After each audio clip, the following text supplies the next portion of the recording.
affecting southern Scotland, where they will be of a heavy nature. Saturday and Sunday sees high pressure builds, so drier and brighter for many away from the northwest.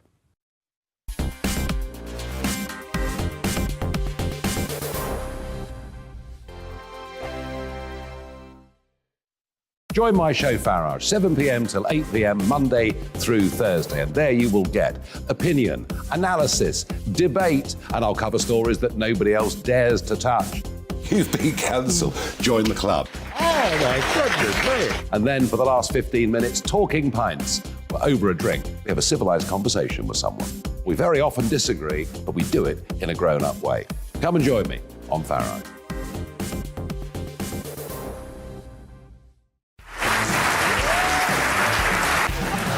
My name is Andrew Doyle. Join me every Sunday evening at 7 p.m. for Free Speech Nation. This is a show where we address current affairs and news stories of the week with the help of two wonderful comedian panellists. I brought in comics because I want to give it a lighter edge, and also they work for less. See you there.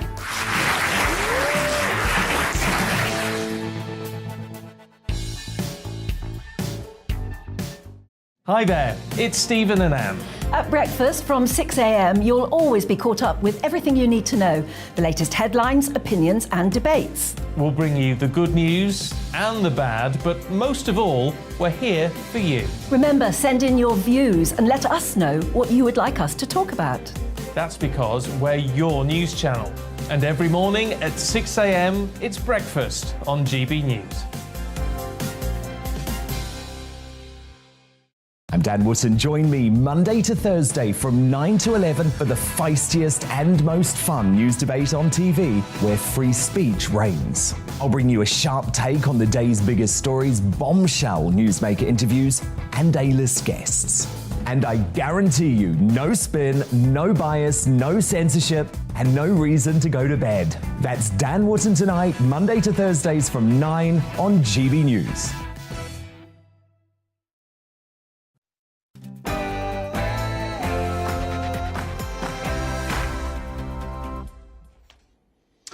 Hey, welcome along on tonight's Mark Steyn Show. When the going gets tough, the tough subcontract everything to experts.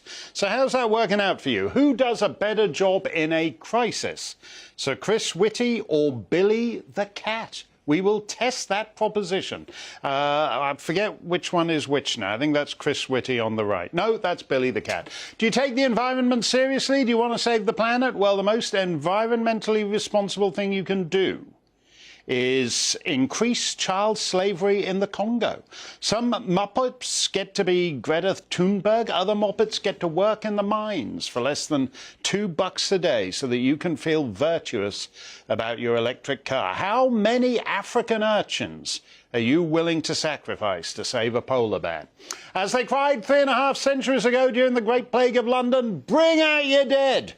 There are a lot more dead to bring out in recent months, yet nobody seems anxious to ring the bell and draw attention to it. Plus, the most vital part of the show, all the more important when we live in the constant swirl of a blizzard of lies, your comments and questions. Send them along by email, gbviews@gbnews.uk. You can Twitter me at gbnews. But first, as ever, the latest headlines with Tatiana Sanchez.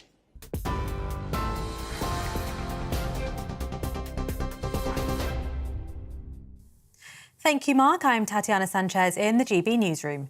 The Queen says she's hoping the world can look forwards to better times as she marked Ukraine's Independence Day. It's after the Prime Minister made a surprise visit to the capital as the country marks 6 months since the Russian invasion began. Speaking with his Ukrainian counterpart, President Zelensky, Boris Johnson says he believes Ukraine can and will win this war. During the trip, Mr Johnson set out a further £54 million package of military aid and vowed the UK will continue to stand with Ukraine. I want to remind you, Volodymyr, that when you rang me at 4 o'clock in the morning on that grim day in February, and you told me the news that we had been dreading, that Putin had been so insane as to invade a sovereign European country, I told you then that we were shoulder to shoulder with you. And that is as true today as it was in that horrific moment. The 35-year-old man, believed to be the target of a shooting in Liverpool which killed a 9-year-old girl, has been named by newspapers as convicted burglar Joseph Nee. Merseyside police earlier confirmed he'll be questioned in connection with the murder of Olivia Pratt-Corbell. His arrest is for breaching the terms of his release from prison. Officers are urging anyone with information relating to the shooting to come forward. Meanwhile, in London, police investigating the shooting of an 18-year-old man have offered a £20,000 reward for information about his murder. Newly released CCTV footage shows a car involved in the shooting of Alex Iannuka, who died earlier this year. A new appeal for information comes amid a wave of violent crimes in the capital. The Chancellor says freezing the energy price cap isn't off the table. Speaking at a wind farm in West Lothian, Nadeem Zahawi says he wants to focus on helping the poorest of families. He also says the Russian president has been using energy as a tool against the British people. I need to make sure that every pound is targeted and is stretched as far as we can make it, whilst we continue to support Ukraine in their battle against Putin. So targeting is important, and of course delivering the 37 billion. We're midway through that now. A 17-year-old British-Belgian pilot is now the youngest person to fly around the world solo. Mac Rutherford landed in Bulgaria today after 5 months of flying. He flew more than 30,000 miles and visited over 30 countries. He broke the Guinness World Record set by 18-year-old Travis Ludlow in 2021. TV, online and DAB+ radio. This is GB News. Now it's back to Mark Stein.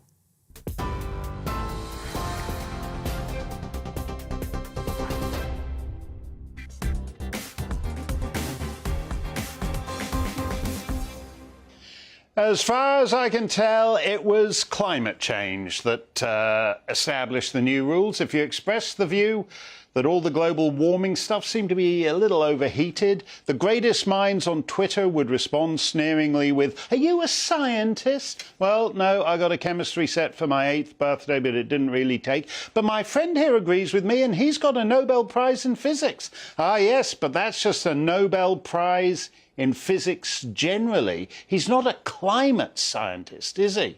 So he has no more credibility in this field than the assistant choreographer on Mamma Mia. Well, wait a minute, what about that tedious tick of a Swedish schoolgirl you guys keep dragging out? She's not an expert, is she? No, but she agrees with the experts. And that's what counts. The climate apocalyptics have not yet, despite their best efforts, been able to usher in the actual apocalypse, so that dispute remains for the moment hypothetical. But the COVID was different. All the things the experts demanded were granted. Look at him. That guy's a bona fide expert. He's got a knighthood for being an expert. And after 2.5 years of rule by experts, every aspect of normal existence in the United Kingdom that can be screwed has been screwed comprehensively. Less than a week ago, I was referencing energy bill predictions of £4,400. That was just last Wednesday, but they're already the good old days. Now they're talking about 5,500 quid by January. Oh no. Wait, I spoke too soon. Headline from the Belfast Telegraph. Price cap seen to breach £6,000 for first time in grim new forecast. But don't worry, price cap will soon be seen to breach 7, 8, 9,000, 5 figures for first time in routine new forecast, maybe before the end of the show. Same thing with inflation predictions. It's up from 13% to 19% just since last week's show. We have excess mortality. That means more dead bodies than we should have. That's as basic a metric as you can get. We've got a lot of them, 1,000 a week, all through the late spring and summer. People dying at home in record numbers. But don't think of calling an ambulance. The NHS is advising patients to stay away from A&E to avoid overstressing the system during the winter months. Wait a minute, it's just past mid-August. Even in Britain, is that the winter months, especially with all the global warming? Hey, relax, you can get your prostate examined by Zoom call. It works just as well, and the wait for the Zoom call is only 18 months. No health service, no law enforcement, no affordable energy, no national borders. But Chris Whitty and Patrick Vallance got their knighthoods, and the entire NHS got a George Cross. The expert class has never been so powerful, and responsible government has never been less responsible. A thought from Winston Churchill, quote, "Nothing would be more fatal than for the government of states to get in the hands of experts. Expert knowledge is limited knowledge, and the unlimited ignorance of the plain man who knows where it hurts is a safer guide than any rigorous direction of a specialized character," unquote. Toby Young is the founder of the Free Speech Union and the magnificent Daily Skeptic website, and he joins me now. Toby, there's a lot of truth in that Churchill quote. There is, yes. This morning we ran a piece on the Daily Skeptic about the resignation of Dr. Anthony Fauci, who is the expert's expert. And we summarised a piece in the Wall Street Journal, by the Wall Street Journal editorial board, which was quite robust. Fauci, when he announced his resignation, was festooned, garlanded with every kind of tribute from Joe Biden on down. Joe Biden, I think, said he had touched the lives of every American, and that's true, but not in a good way. I mean, if you just look at, Fauci's record, I mean, I think he initially said 15 days to stop the spread when he announced the first lockdown. Well, that lasted up to 2 years in some states. He was an advocate for the lockdown policy, and we now know, I think, that the lockdowns have caused more harm than good. If you compare those states that had full, endless lockdowns like New Jersey, New York, with states like Florida, the ones with the harder lockdowns generally fared worse. He was a great advocate of the vaccines. He said when the vaccines were first released that they would actually stop infection in its tracks. And even though he had, I think, 2 vaccines and 2 boosters, he became infected fairly regularly, thereby disproving his prediction about the effectiveness of the vaccines. He was a great advocate of mask mandates. We now know that masks did almost nothing, in fact, precisely nothing to stop the spread But at this point, people all over Twitter are shouting, "Are you a virologist?" Because their whole, even after 2 years of experts wrecking everything they touched, this deference to, well, it's not even authority, it's just deference to credentials. Yes, and I think Fauci encouraged that, but it wasn't just, non-experts who dissented from the various raft of non-pharmaceutical interventions he recommended that he demonised. He also encouraged people to demonise other experts. So when the Great Barrington Declaration was published, and various quite senior scientists, including some virologists, signed this declaration and said, actually, there might be a better way, a less draconian way. They're just from rinky-dink community colleges like Harvard and Oxford. You can't take them seriously, can you? There was a very sinister email exchange between Anthony Fauci and Francis Collins, who is the director of the National Institutes of Health, an appointee of Fauci's, in which they talked about how they were going to discredit these dissenting scientists, which is hardly the right way to go about, debating an important public policy and the wisdom of lockdowns. But perhaps his greatest sin was he, at the very beginning, poured scorn on anyone suggesting that COVID-19 might have leaked from the Wuhan Institute of Virology. And then we later learned that the National Institutes of Health, which he ran, still does run, had given a grant to the EcoHealth Alliance, which had then part-funded gain-of-function research in the Wuhan Institute of Virology. And that suggests that he had an ulterior motive for debunking that particular hypothesis. Yeah, and if you'd been run into that situation in any little district courthouse anywhere across America, a guy would have had to recuse himself for conflict of interest there. He's the guy coming up with COVID policy, and he's the guy who indirectly was funding it in Wuhan. Why do you think someone like Boris Johnson, who sees himself as the Churchill de nos jours, why didn't he take Churchill's attitude to experts? Well, I think he may have been a little bit sceptical at the very beginning. And then he caught COVID, got quite a bad bout of it, and I think he felt a little bit incapacitated as a result of that. I think he was surrounded by people in his inner cabinet like Michael Gove, who were Matt Hancock, who were lobbying hard because they were listening to the experts, lobbying hard for lockdown. And I think, you know, to give Boris some credit, he did at least lift the lockdown in this country ahead of most other countries. So when he lifted all restrictions on, July 19th last year, Freedom Day, at least he was ahead of some other countries. Well, so he for corrected, England. Course corrected for England, that's yeah, true. So not for Scotland, Northern Ireland or Wales. I mean, one of the weirdest aspects of this was when we discovered that there was a hard frontier between England and Wales. English motorists were stopped by Welsh police from... I didn't even think of it as a border in that sense. I mean, it's almost as if the elected government and the legislature were entirely irrelevant by that point. It is extraordinary. I mean, Fauci was effectively in power, unelected, for 38 years. And when it came to dictating public health policy during the pandemic, he was far more powerful than either president he served under during the pandemic. And, you know, the lasting impact of Fauci, I think, is that he's undermined public trust, not just in experts, but in science. That's why we see outbreaks of things like polio for the first time in decades in America, because he hasn't come clean about the shortcomings of the COVID vaccines, because he's over-egged everything, because he won't actually engage in debate about the wisdom of these various measures. I think he's undermined people's confidence in things like vaccines, and that's a terrible legacy. Well, that's another question, though, is why did Trump go along with it? If you remember the early part of the pandemic, Trump was doing 2-hour press conferences live every night with Fauci and Deborah Birx and these other public health panjandrums alongside him. He could have handled it perfect, and it might actually have worked out better for him if he'd just been taking questions on his own. Yeah, I think it must have been, in Boris's case, in Trump's case, a political calculation. They thought, well, people are going to die as a result of this pandemic. If I'm not seen to be doing everything I can to try and limit infection, those deaths will be hung around my neck like an albatross by these very experts that are advising me to lock down. If I ignore their advice, they'll leak to the press, they'll hang me out to dry. I think it was fear, political calculation, short-termism.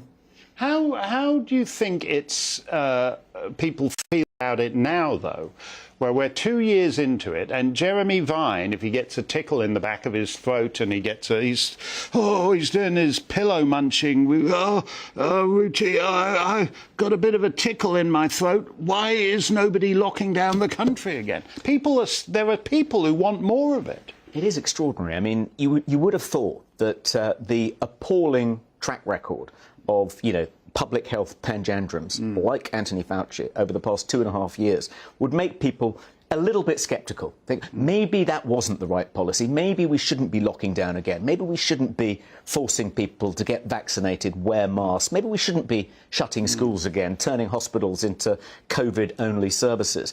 But instead, they're just doubling down on the original solution, even though it's proved to be absolutely hopeless. I mean, I think amongst the general public, I think there is an increasing amount of scepticism. But amongst the kind of elite, amongst the kind of within the kind of mainstream media, on the BBC, in papers like the Sunday Times, they've just doubled down on this stuff, and they think anyone who dissents from it is an uneducated science denier. Well, we saw just the other day, I think it was yesterday, a mob rampaging through McDonald's in Nottingham.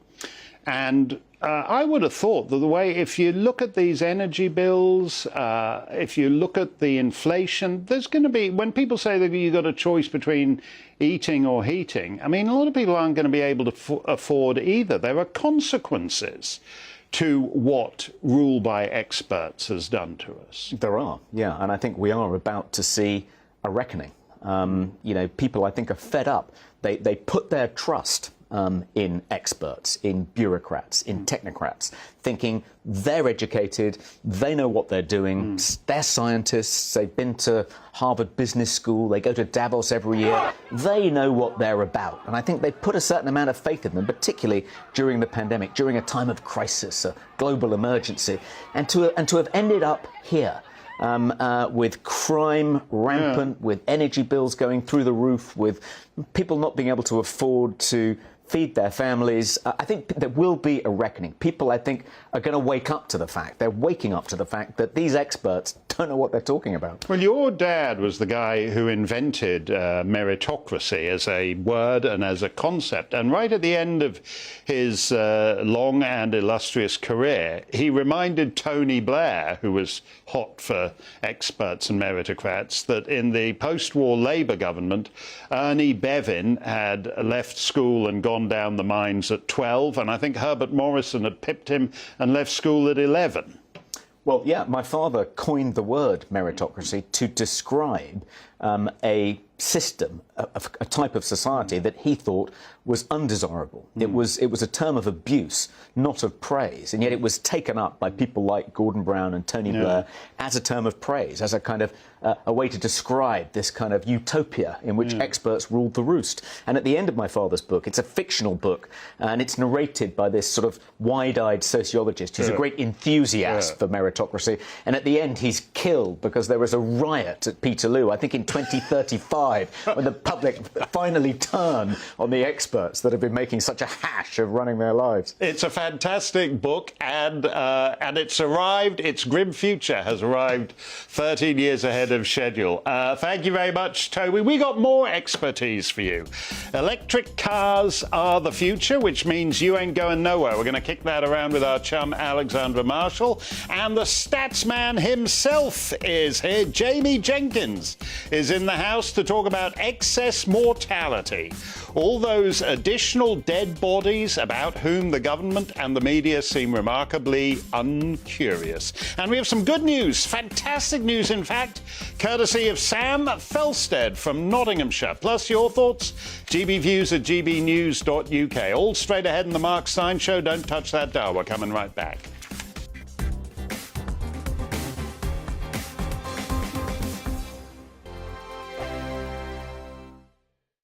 Join my show Farage, 7 p.m. till 8 p.m. Monday through Thursday. And there you will get opinion, analysis, debate, and I'll cover stories that nobody else dares to touch. You've been cancelled. Join the club. Oh, my goodness me. And then for the last 15 minutes, talking pints. We're over a drink. We have a civilised conversation with someone. We very often disagree, but we do it in a grown-up way. Come and join me on Farage.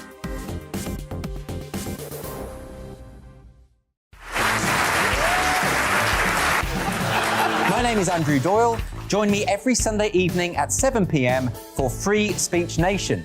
This is a show where we address current affairs and news stories of the week with the help of two wonderful comedian panellists. I brought in comics because I want to give it a lighter edge, and also they work for less. See you there.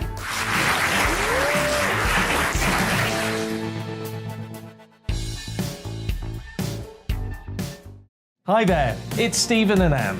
At breakfast from 6 a.m, you'll always be caught up with everything you need to know, the latest headlines, opinions and debates. We'll bring you the good news and the bad, but most of all, we're here for you. Remember, send in your views and let us know what you would like us to talk about.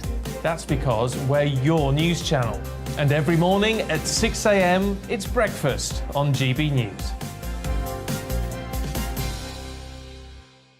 I'm Dan Wootton. Join me Monday to Thursday from 9 to 11 for the feistiest and most fun news debate on TV, where free speech reigns. I'll bring you a sharp take on the day's biggest stories, bombshell newsmaker interviews, and A-list guests.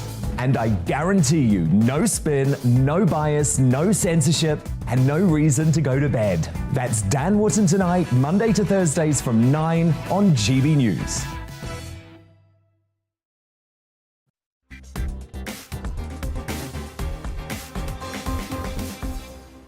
GB News is the People's Channel, so let's hear what the people have to say. We've been talking about whether the experts have been given too much power over the rest of us, the non-experts. Dean says, define expert. Look for all the post-nominals, the letters after the name. I was going to read out Chris Whitty and the other guy, Valance, their post-nominals, but it'd take up most of the show. Blake says, will you be giving your expert view? I'm totally inexpert. As anyone who's read certain climate websites and other kinds of websites. I left school at the age of 9.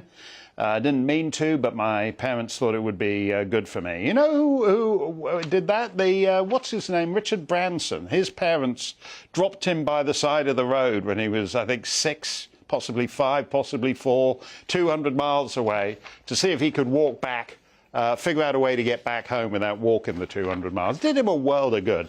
DJ Morpheus says, experts, yes, they've got too much power. We are now being ruled by these so-called experts. Yes, that's right. It's the post-democratic age. Everything is out to kill us, it seems, but I prefer to point my finger directly at the experts to accuse them of just that. Yes, it's true. You can look at it with the COVID. You can look at it with the energy situation. There are people who will die because of this level of expertise. Sir John says, look at the state of the country. Clearly these experts were never experts in the first place. You know, the Churchill point is right, that it's limited knowledge. If you're going to make a decision about public policy for COVID, it's not just about the disease and the symptoms and who it's going to kill. It's also about the impact on the nation as a whole. So you have to take into account whether shutting down the schools is just going to screw up a generation of kids. So that in 15 years' time, the poor buggers who went through this last couple of years, half of them are going to be mopey depressives and the other half are going to be Generation ASBO. And an inexpert person could have figured that out. Chris Whitty and Patrick Vallance didn't. The internal combustion engine. Don't you just hate it? I can't wait for net zero and 2030. I'm hot for the electric cars right now, not just for the inconvenience and the long line for the express 15-minute supercharge that shortens your battery life so your car is worthless a year and a half earlier than it would have been. That's just the icing on the cake. What I like is that an electric car helps save the planet by transferring even more industrial power to China. Which already has 80% of the lithium battery market. But if you and your Auntie Mabel switch to an electric car, we can easily do our bit and get Peking's market share up to 87%, 93%. And that will give them even more money to torture Uyghurs or to buy up Commonwealth islands and get them to depose the monarchy so that the Prince of Wales will be able to spend more time in the UK hectoring you about the evils of your carbon footprint. Are you into child slavery? Child slavery. I love it. Can't get enough. Nothing says you take the environment seriously than indicating your support for child slavery by buying an electric car. The lithium battery needs cobalt, and 70% of cobalt comes from the Congo, where tens of thousands of children as young as 6 labor in the cobalt mines for less than $2 a day so that you can drive around in your fully loaded Vauxhall Virtue Signaler. By providing jobs for Congolese moppets in the cobalt mines, you're doing your bit not just for the Central African economy, but for the planet. Because if they're in the mine all day long, they won't be able to come to Highgate to be your au pair and acquire a first world carbon footprint. So well done you. Alexandra Marshall is the editor of The Spectator's Aussie Outpost, and she knows a planet-saving innovation when she sees one. Honestly, Alexandra, how come this can be seriously passed off as environmentally friendly? Okay, to be fair, when the Tesla cars first came out, I thought they were fun. They were like bad boys. They're great for a little spin, but you don't want to take them home. Now, the whole thing with batteries and lithium is that we've got solar panels and wind turbines and all these battery farms, and they need lithium. They're lithium hungry. And then they've gone, let's have an electric car push as well. And there wasn't enough lithium for any of these technologies alone, let alone some kind of lithium arms race in order to get them both there together. Now, from the tech industry, Lithium is in all your computers and all your batteries and televisions and electronics networks. And so as we have this Save the Planet initiative pushing electric vehicles, we are going to make all of our other technology massively more expensive, and technology that we need. I don't know how many of your viewers remember, but in the 90s, they had a lithium freak out when they tried to start recycling it because they realized it's vanishingly rare. And whenever you talk to an environmentalist, they say, oh, well, there's plenty of lithium in the crust. You're going, yes, most of the lithium that they quote in their figures is either too deep to get to or too dispersed. So you'd have to pretty much shove the earth through a filter if you want to get it, which is not a great idea. Right. And of course, the fallback is let's just mine the oceans. And at what point do you say we are destroying the oceans and destroying the planet just so that we can build wind turbines and drive electric vehicles? I think they might have defeated their point. So a herd of Holstein cattle breaking wind in some pasture is a threat to the planet. But actually overturning, digging up more and more and more of the planet to get at this lithium, that's entirely environmental. None of it, I know a lot of people in the environmental thing live in a sort of fluffy bunny world of delusion, but they must grasp the essentials of this, mustn't they? Well, lithium mining is a horrific process. It involves sulfuric acid. It creates toxic sludge. It's awful. This is why China does most of the lithium mining, because nobody else's environmental laws will let them do it. I mean, America closed their lithium mines. The people who have got the most lithium is actually South America. But of course, who's buying up South American lithium mines? China. And we have lithium as well. But again, nobody wants to really mine it here because it's such a filthy process. It is not environmentally friendly. I will never understand why so many environmentalists are determined to save the planet whilst simultaneously destroying every asset they have and ruining the future of civilization by absorbing and wasting the minerals that we actually need for technology. I would have thought that in your country they would be particularly antipathetic about these electric cars and their limitations, because one of the beautiful things about Australia, I gave a talk in Cloncurry, which is no disrespect to any Australians, but it's in the middle of nowhere. And so when you leave there, whichever direction you go in, you're driving for hundreds of miles. How can it be practical to put charging stations every 20 minutes on the road through the outback? That's never going to work, is it? Well, first of all, it's the middle of bloody nowhere, which is how Australians would refer to it. But I don't even have a tarred road, okay, Mark? So we live on a gravel road. We don't even have three-phase power because they can't get their electricity sorted out. So not only can we not drive our electric vehicles, we couldn't charge them if we wanted to. If we tried plugging them in, it'd take millions of years.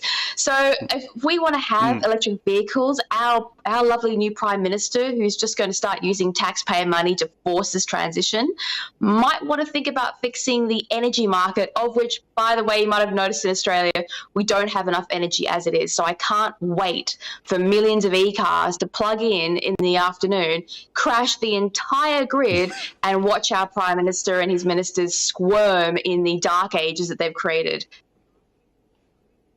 Yeah, you're right. I think that's why their plan is that this is not actually a transition away from one technology to another, but I think they're transitioning us out of individual means of transportation.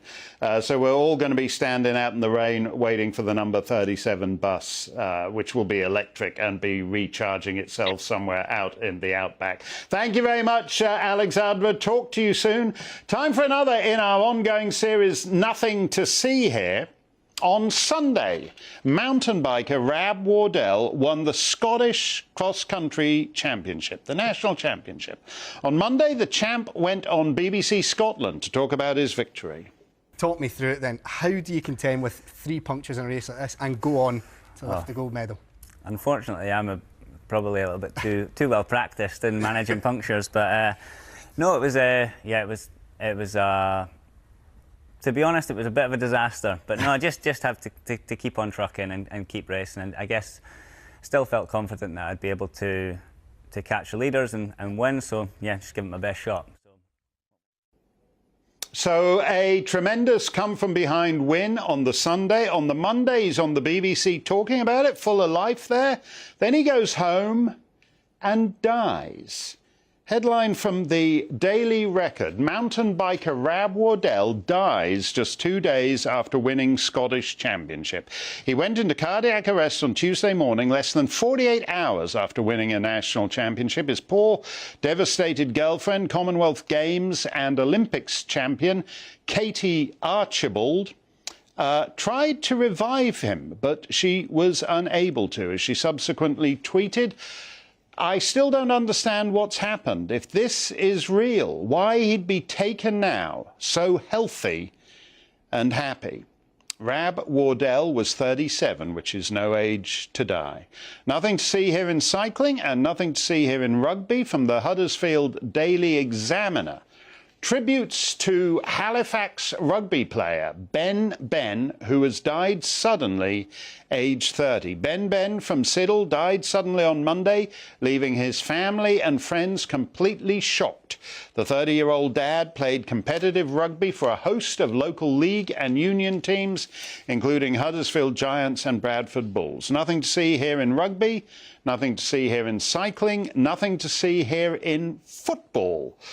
From the Daily Mirror, quote, tributes have poured in after the sudden death of West Belfast footballer Molly White. Molly White was 20 and a rising star in women's football. Nothing to see here in boxing. Also from the Belfast Telegraph, a young boxer who passed away suddenly had an infectious smile and kind-hearted nature, his West Belfast club said. St Michael's Boxing Club led tributes to 19-year-old Dominic Oscar after his death last Thursday. Nothing to see here in cycling, rugby, football, boxing, 37 years old, 30 years old, 20 years old, 19. Fit, healthy, in the peak of condition, and dead. But nothing to see here. A few months ago, I thought there might be something to see here in all these sportsmen suddenly dying, and I'm being investigated by Ofcom over it, so I certainly wouldn't want to make that mistake again.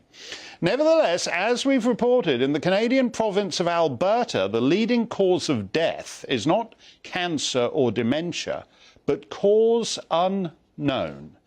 Death from unknown causes. This was how it's, you see the way, it was just 500 in 2019. 2 years later, it's 3,500. Cause unknown is now spreading to other provinces, including my own native sod, Ontario. On Saturday, Ria Vernort from Hamilton was jet skiing on Lake Ontario with old friends she hadn't seen since the COVID came along. The friends turned away and then looked back and saw Ms. Vanort's body floating in the lake. Also sudden death. She was 32 and a paramedic, which I mention because it means certain things can be inferred. She leaves a 6-year-old daughter. OK, let's move from the case studies to the big picture. Here is a table from a new report. I expect you're wondering who it's by, some crazy far-right QAnon conspiracy theorist? No, it's the US Society of Actuaries. An actuary, for the benefit of you Twitter trolls, is a person who calculates insurance risk. And if you don't do that accurately, you wind up paying out a lot more money than you ever intended to. So let's look at table 5.7 from the Society of Actuaries, showing excess deaths in America broken down by age. Focus on that red bit. We'll come to that in a minute. At the left-hand side of the table from 2020, the spring and summer of COVID, it's not good. You can see excess deaths of 15 and 16%. Thank goodness all those vaccines came along, eh? But then look at the third quarter of 2021. Twice as many dead 35 to 44-year-olds as there should be. And actually almost as lousy numbers for those in their late 20s and early 50s. So look at that, excess mortality for 25 to 54-year-olds, young and middle-aged Americans. Anything going on in the third quarter of 2021? Well, that was actually the peak of vaccine mandates in America, where in a variety of occupations, from paramedics to Manhattan waitresses in diners. You had to get jabbed to keep your job. And oddly enough, that coincides with massive excess mortality among people in the prime of life. But altogether now, correlation is not causation. That's the dispositive line there. OK, we've seen a similar picture in the European Union. Here's the latest report from Eurostat. They're keeping it simple here. The pale yellow is for countries with the lowest excess deaths. So that's like Hungary, where deaths are actually down 0.3%. Slovakia deaths are down 1.9%. Bulgaria 7.9%. So Bulgaria's got the opposite problem from most places. It's got excess life. You'll scan the Bulgar papers in vain for sudden death from cause unknown, whereas that dark maroon there, those are the worst countries with excess mortality over 15%. Estonia, 16.2%. Spain, 16.7%. Portugal, excess mortality of 23.9%. More dead bodies than usual. Tell you what, just for fun, boys and girls, let's also take a look at vaccination rates in Europe. This is the rundown of countries. So look at that. The least vaccinated country in Europe is Bulgaria, and they also have the least excess mortality. And the most vaccinated country in Europe is Malta, which isn't included in the excess mortality stats. So let's go to the second most vaccinated country in Europe, Portugal. And they have the highest excess mortality in Europe. So the lowest country with the lowest vaccination rate has the lowest excess mortality, and the country with the highest vaccination rate has the highest excess mortality. But altogether now, correlation is not causation. So what's going on? Jamie Jenkins is our stats man, formerly the man who crunched the big health numbers at the Office of National Statistics. And these figures, these European numbers and these American numbers, are similar to what we're seeing in the UK too. Middle-aged people, young people dying young. Yeah, and they're a cause for alarm. I think with the European numbers, I think the map that was shown was for June. I think Bulgaria did actually start seeing large numbers of excesses earlier on in the year. So I think if you look over the longer period, you will see Bulgaria having some of those excesses. But the general trend of what we're seeing is pretty much what we got in the UK. And we talked, I think, recently, Mark, about the excess deaths. And I think some of the other parts of the media are starting to wake up on this because we're starting seeing newspapers starting to cover it. And even the likes of the BBC are starting to talk a little bit about it. So you seem to be setting a trend here that people are actually looking to talk about this. Now, I've been looking at the numbers myself over the last week. Remember, I think about a month ago, Mark, we had the ONS monthly figures for June. And the only cause of death that was above average when you compare to the 5 years and you age standardised was kind of cause unknown. It was those symptoms, signs and ill-defined conditions. We've had the latest set of figures for July now this month, exactly the same again. So another month and cause unknown is the only cause in the UK or England and Wales where we're seeing deaths above that 5-year average. Now, that's if you take the whole of 2022 together, that's what we're seeing there as well. Now, if you take the overall picture, Mark, across the country, we are seeing about 1,000 deaths more per week. But part of that is that if we look at the population profile, we have got more older people now than what we had back in 2015, 2019. So I've kind of crunched all the numbers there and looked at it in terms of if we apply the death rate. So let's assume your chance of dying now is exactly the same as pre-pandemic. What you then find is that it explains some of the excess, but not all of it. And if you take COVID deaths out, Mark, and you look at the year so far, we've got fewer older people dying if you take COVID out. That's not unsurprising, as we've talked about before. A lot of people died before the pandemic. But this year, from the ages of 30 up to 59, we are seeing more people dying for non-COVID reasons than what you would expect when you apply the death rates before the pandemic. Now, that's the kind of thing that's concerning. And all those tragic deaths you talk about, obviously thoughts go out to their family. That's what we need an investigation on.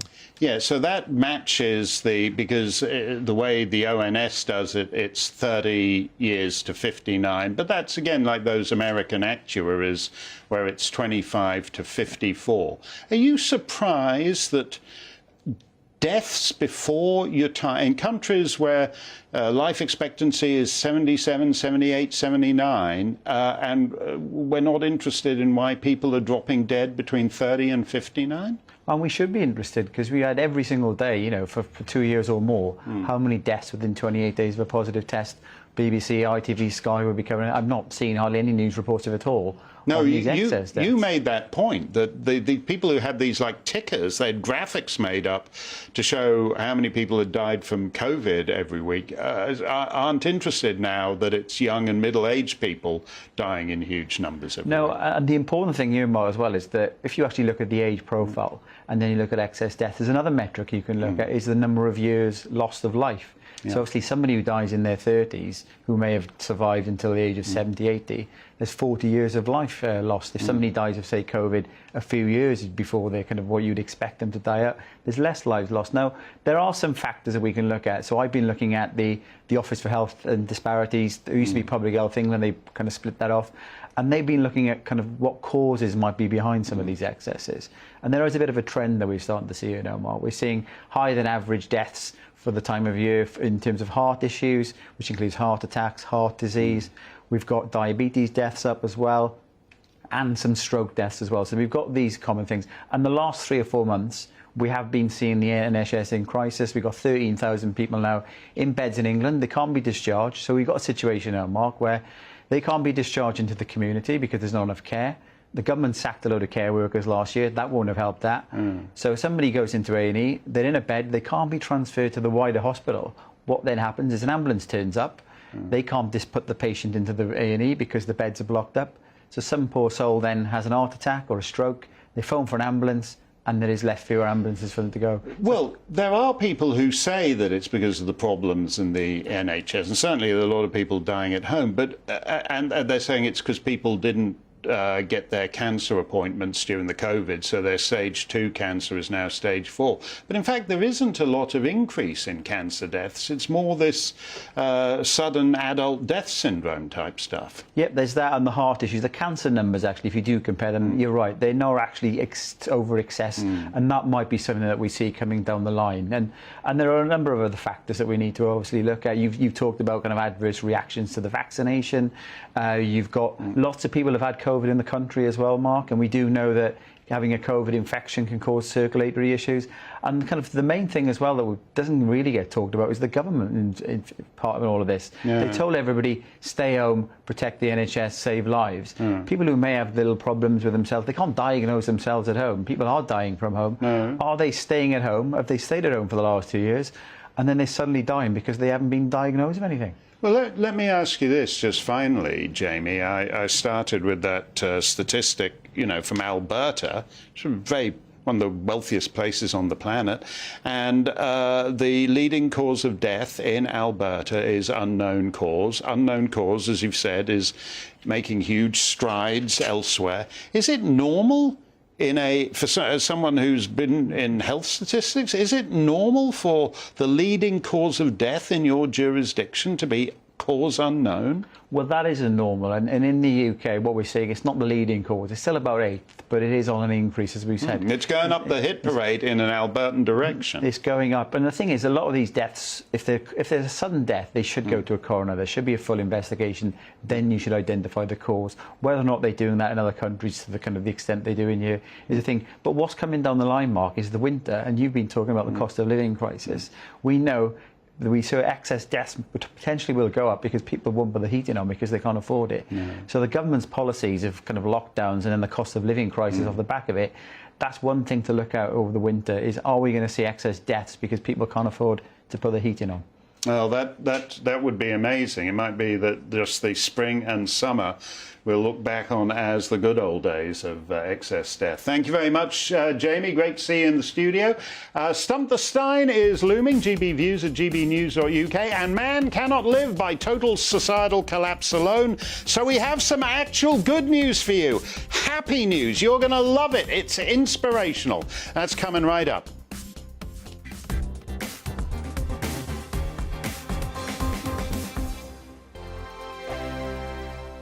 Join my show Farage, 7 p.m. till 8 p.m. Monday through Thursday, and there you will get opinion, analysis, debate, and I'll cover stories that nobody else dares to touch. You've been cancelled. Join the club. Oh my goodness me. And then for the last 15 minutes, talking pints. We're over a drink. We have a civilised conversation with someone. We very often disagree, but we do it in a grown-up way. Come and join me on Farage.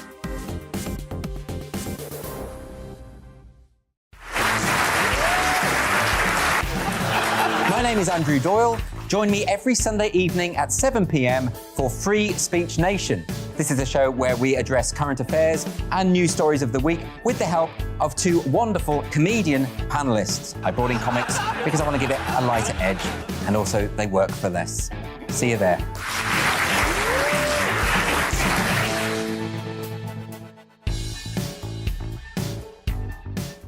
Hi there, it's Stephen and Anne. At breakfast from 6 a.m, you'll always be caught up with everything you need to know, the latest headlines, opinions and debates. We'll bring you the good news and the bad, but most of all, we're here for you. Remember, send in your views and let us know what you would like us to talk about. That's because we're your news channel.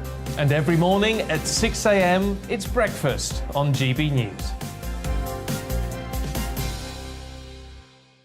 I'm Dan Wootton. Join me Monday to Thursday from 9 to 11 for the feistiest and most fun news debate on TV, where free speech reigns. I'll bring you a sharp take on the day's biggest stories, bombshell newsmaker interviews, and A-list guests. And I guarantee you, no spin, no bias, no censorship, and no reason to go to bed. That's Dan Wootton Tonight, Monday to Thursdays from 9 on GB News.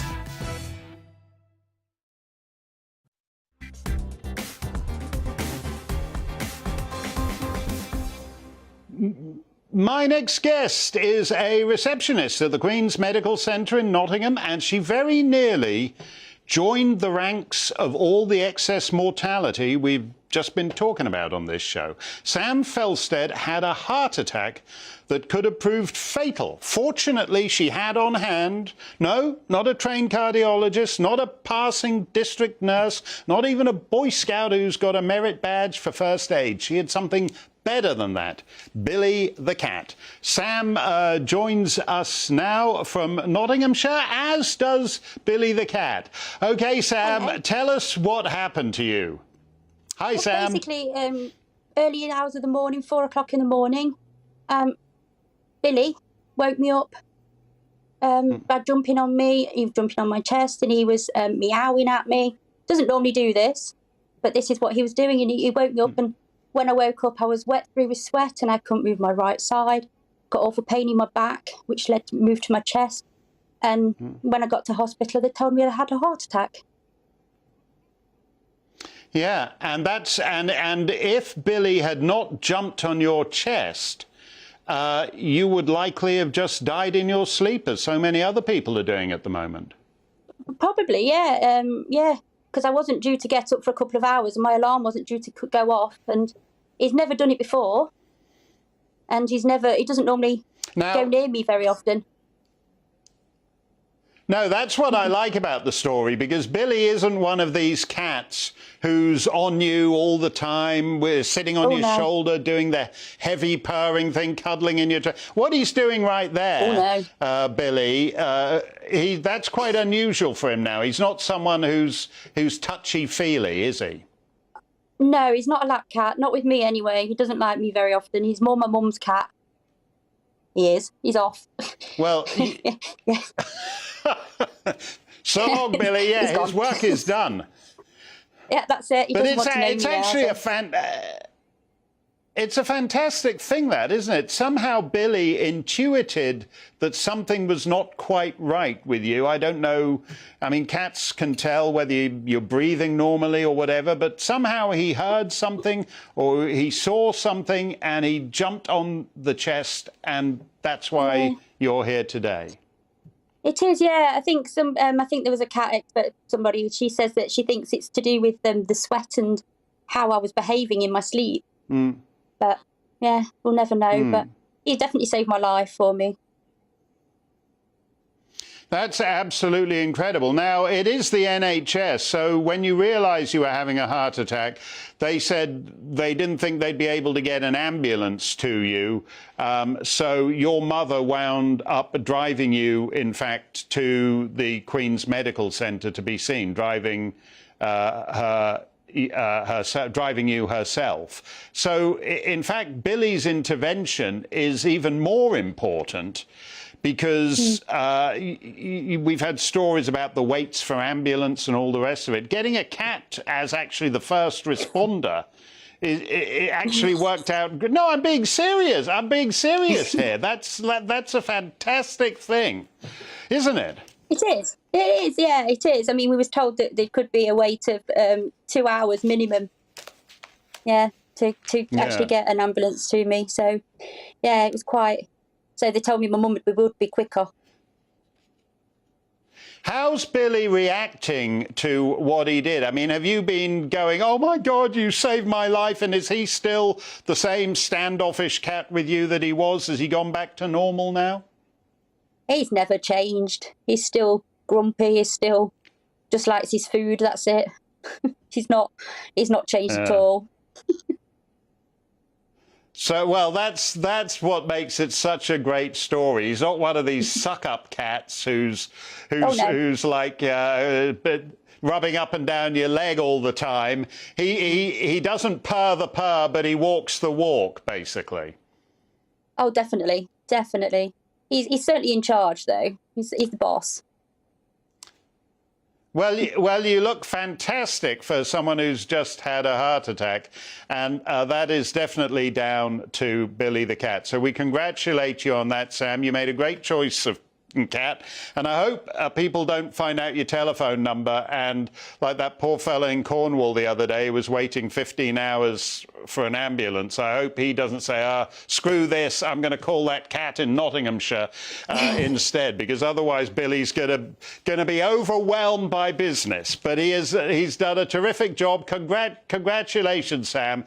It's a fantastic story. Billy jumped on Sam's chest as she was having a heart attack and thereby prevented that heart attack from proving fatal. Make that cat Chancellor of the Exchequer, and this country wouldn't have the problems it has. Let's close it out with a bit of stumping.